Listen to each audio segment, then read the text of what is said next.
Nagtataka lang ako kung bakit ang ginamit na term that I am dictating. Oo nga. Court. Alam naman natin na yun ay request.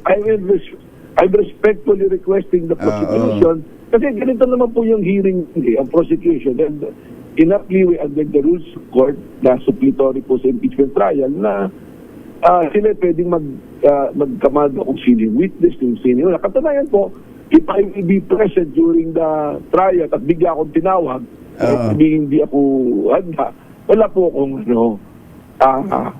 reason para tumanggi. Pero kung ganyan ho sila... Sinabi ko naman po, willingness and readiness to testify. Willingness and readiness. Yun nga. Yun nga lamang po, meron nga sabi nila. Kaya nagtataka naman po ako, respectfully kay Senator Alan Peter Cayetano, bakit naman sasabihin na magdidikta kayo?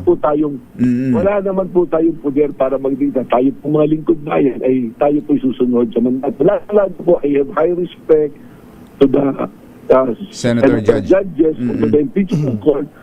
Mahirap po yung kanilang ginagawa. And the last thing that I want to do is makapagpabigat pa po sa awain nila. Paano, mas lalong magiging exciting ito at parang teaser ito, Director, na yung pagharap ninyo. Peter Cayetano, talagang inaabangan niya.